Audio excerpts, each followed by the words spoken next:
यूँ तो कहा जाता है कि सभी इंसान एक जैसे होते हैं, सभी को भगवान ने एक जैसा ही बनाया है।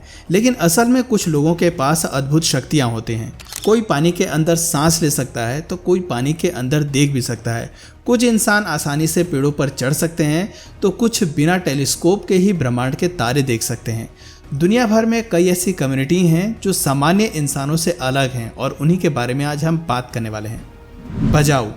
बजाऊ कम्युनिटी के लोगों को साधारण इंसान नहीं कहा जा सकता। ये कई काम ऐसे कर सकते हैं जिसके बारे में आप और हम कल्पना भी नहीं कर सकते।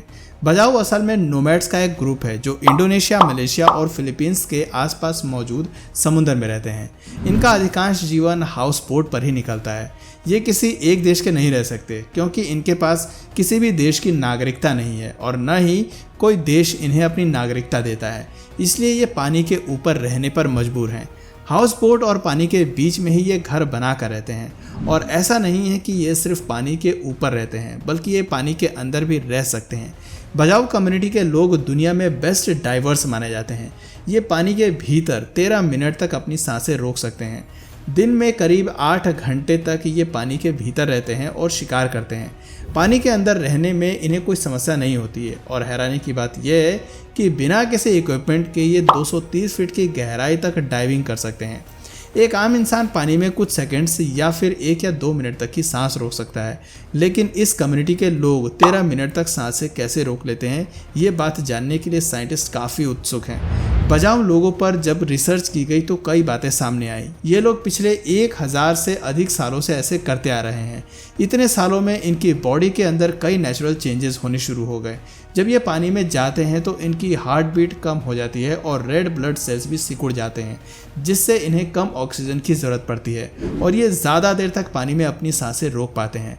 ऐसा नहीं है कि इनमें जो लोग रोज़ाना पानी में जाते हैं या पानी में अधिक समय तक रहते हैं उनमें ये स्पेशलिटी होती है, बल्कि बजाऊ नोमैड्स के बच्चे भी इस काम में माहिर होते हैं।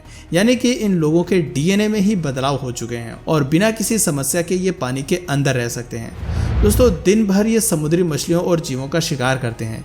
यही इनके भोजन का एकमात्र जरिया है। कभी कभी अपना सामान बेचने के लिए ये तटों पर भी चले जाते हैं, जिसके बदले इन्हें कपड़े और अन्य ज़रूरत की चीज़ें मिल जाती हैं, लेकिन इन्हें किसी भी आइलैंड पर रहने की अनुमति नहीं है। बजाऊ लोगों के शरीर में मौजूद स्प्लीन भी करीब 1.5 गुना ज़्यादा बढ़ गया है, जिसे आप एक प्रकार का एडॉप्टेशन कह सकते हैं।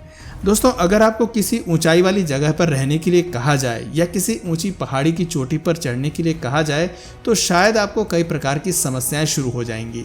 आपके सिर में दर्द होगा, सांस लेने में तकलीफ होगी और एल्टीट्यूड सिकनेस भी आपको परेशान करेगी। लेकिन तिब्बत में रहने वाले लोगों के साथ इस प्रकार की कोई भी समस्या देखने को नहीं मिलती है। वे आराम से बर्फीली चोटियों और हायर एल्टीट्यूड में रह सकते हैं।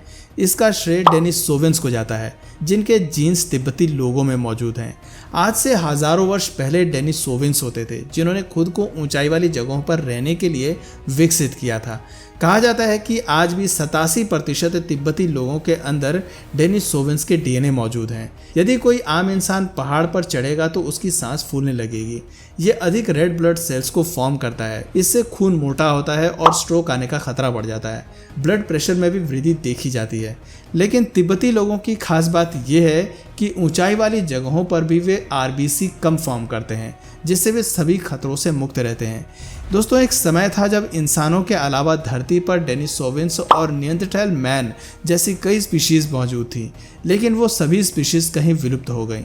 आखिर होमो सेपियंस ही इस दौड़ में क्यों जीते, ये सवाल साइंटिस्ट के लिए जिज्ञासा का केंद्र बना हुआ है।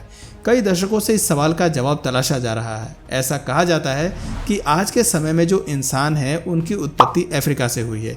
अलग अलग स्थानों पर इंसानों ने बसना शुरू किया और वहाँ के वातावरण के हिसाब से खुद को अपडेट किया।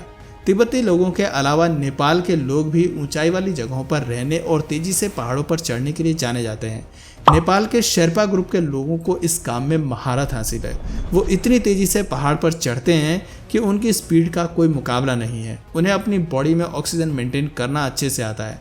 धरती के 1.5 मील की ऊंचाई पर ऑक्सीजन लेवल काफ़ी कम हो जाता है और जिन लोगों को ऐसे इन्वायरमेंट में आदत नहीं होती है उन्हें काफ़ी तकलीफ होती है। शेरपा ग्रुप के लोग भी तिब्बतियों की तरह ही हायर एल्टीट्यूड पर कम रेड ब्लड सेल्स प्रोड्यूस करते हैं। घाटियों में वही लोग ऑक्सीजन को एनर्जी में बदल लेते हैं। दोस्तों, एक इंसान को स्वस्थ जीवन जीने के लिए कई प्रकार के पोषक तत्वों की जरूरत होती है। इन्हें सभी प्रकार के विटामिन चाहिए होते हैं और मिनरल्स की जरूरत होती है, तभी वो बीमारियों से लड़ पाते हैं और खुद को स्वस्थ रख पाते हैं। अगर कोई भी विटामिन या मिनरल बॉडी में कम होता है तो उसकी कमी से होने वाली डिजीज से आप पीड़ित हो सकते हैं। लेकिन इनुइट कम्युनिटी के लोगों को इन सबसे कोई फर्क नहीं पड़ता। ये कम्युनिटी आर्कटिक रीजन में रहती है, जहाँ 12 महीने भयंकर ठंड और बर्फ पड़ती है।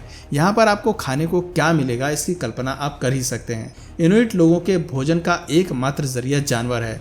वे जानवरों का शिकार करते हैं और उनसे ही अपना पेट भरते हैं। सिर्फ एनिमल फैट उन्हें मिलता है। जो विटामिन आप और हम रंग बिरंगी फल सब्जियों से प्राप्त करते हैं वो तो उन्हें देखने को भी नसीब नहीं होता। सिर्फ एनिमल फैट पर ही इनुइट कम्युनिटी के लोग जिंदा रहते हैं। उन्हें न तो विटामिन सी की कमी होने से कोई खतरा महसूस होता है और न ही विटामिन डी की कमी होती है। विटामिन ए हमारी आंखों और हड्डियों के लिए बहुत ज़रूरी होता है। इन सब के अभाव में भी इनुइट लोग पूरी तरह से स्वस्थ रहते हैं। ऐसा शायद इसलिए है क्योंकि वो हज़ारों सालों से वहाँ रह रहे हैं और उनकी बॉडी ने खुद को इस प्रकार अपडेट किया है कि अब बॉडी को इन सब चीज़ों की रिक्वायरमेंट ही नहीं होती है। पानी, बर्फ और पहाड़ों के बाद अब बात करते हैं पेड़ पर रहने वाले लोगों की। कोरवाई दुनिया की एकमात्र नोन कम्युनिटी है जो पेड़ों पर घर बनाकर रहते हैं। पापुआ न्यू गिनी में ये ट्राइब्स रहती है। पेड़ों को काटकर ऊंचाई पर बने घर देखने में रोमांचक और काफ़ी खतरनाक लगते हैं। शायद आप सोच रहे होंगे कि भला ऐसे घर बनाने का क्या फ़ायदा। असल में इस स्थान पर कभी भी बाढ़ आ जाती है। साथ ही जंगल में कीड़े मकोड़े और अन्य जीव जंतुओं का खतरा भी लगातार मंडराता रहता है। ऐसे में खुद को सुरक्षित रखने के लिए कोरवाई ट्राइब्स के लोगों ने पेड़ों पर रहने का फैसला किया।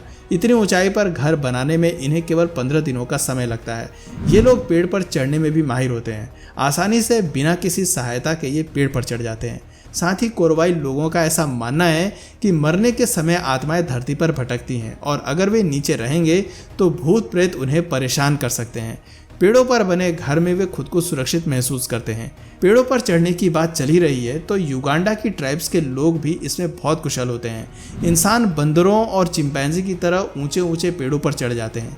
वे लोग पेड़ पर से शहद इकट्ठा करते हैं और आज तक कभी ऐसा सुनने में नहीं आया कि पेड़ पर चढ़ने के दौरान कोई हादसा हुआ हो या किसी इंसान की मौत हो गई हो। अब चलिए भारत के अंडमान निकोबार आइलैंड से कुछ ही दूरी पर रहने वाले मोकेन ट्राइब्स के लोगों के बारे में जान लेते हैं।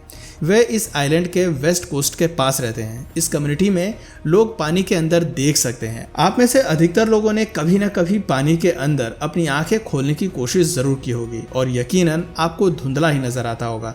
लेकिन मोकेन ट्राइब्स के बच्चे आसानी से पानी के अंदर बिना किसी चश्मे की मदद से पानी के अंदर देख सकते हैं। बच्चे दिन भर पानी के अंदर रहकर मछलियों का शिकार करते हैं। असल में इन लोगों की आंखों की रेटिना ने खुद को पानी के हिसाब से अपडेट कर लिया है। यूरोपियंस को जब ये बात पता चली तो उन्हें काफ़ी ताज्जुब हुआ और उन लोगों ने भी उसी स्थान पर पानी के अंदर देखने की कोशिश की। कुछ दिनों तक लगातार ट्राई भी किया लेकिन सफलता नहीं मिली, बल्कि खारे पानी के कारण उनकी आंखें लाल हो गई थीं। इस तरह की चीज़ें कुछ ही दिनों में या महीनों में अपडेट नहीं होती, बल्कि इसके लिए सैकड़ों वर्षों का समय लगता है। ऑस्ट्रेलिया में ऑब्री गिनस समुदाय के लोग रहते हैं जो सबसे पहले ऑस्ट्रेलिया में आकर बसे थे। करीब 70,000 साल पहले इन लोगों ने ऑस्ट्रेलिया में रहना शुरू किया था। ऐसा कहा जाता है कि इन लोगों की आंखों की रोशनी यानी कि आई साइट या देखने की क्षमता आम इंसानों से 4 गुना अधिक है। दूर झाड़ियों के पीछे मौजूद जानवरों को भी आसानी से देख लेते हैं। ऑब्रीजिनिस को नक्षत्र की भी काफ़ी अच्छी जानकारी है और पूरा कॉन्स्टेलेशन अपनी आंखों से ये देख सकते हैं। दोस्तों, इन सब बातों से एक ही निष्कर्ष निकल कर आता है, यदि आपको खुद को डेवलप करना है या अन्य लोगों से अलग बनना है तो कठिन परिस्थितियों का सामना करना होगा। बड़े शहरों में सभी सुख सुविधाओं के बीच रहकर इस तरह का एवोल्यूशन नहीं हो सकता। उम्मीद करता हूँ आपको हमारी आज की ये वीडियो ज़रूर पसंद आई होगी। आपको इनमें से सबसे हैरत अंगेज एडेप्टेशन कौन सी लगी नीचे कमेंट सेक्शन में ज़रूर बताइए। और अगर इस वीडियो से आपको कुछ नया जानने या सीखने को मिला या फिर इंटरेस्टिंग लगा तो प्लीज़ इस वीडियो को एक लाइक करके अपने फ्रेंड्स और फैमिली में से ज़रूर शेयर करें। और यदि आप इस चैनल पर नए हैं तो प्लीज़ इस चैनल को सब्सक्राइब करके बेल नोटिफिकेशन आइकन को ऑन कर लें ताकि हमारे आने वाले वीडियोज़ आप मिस ना करें। मिलते हैं फिर किसी वीडियो में नए टॉपिक के साथ, तब तक के लिए नमस्कार।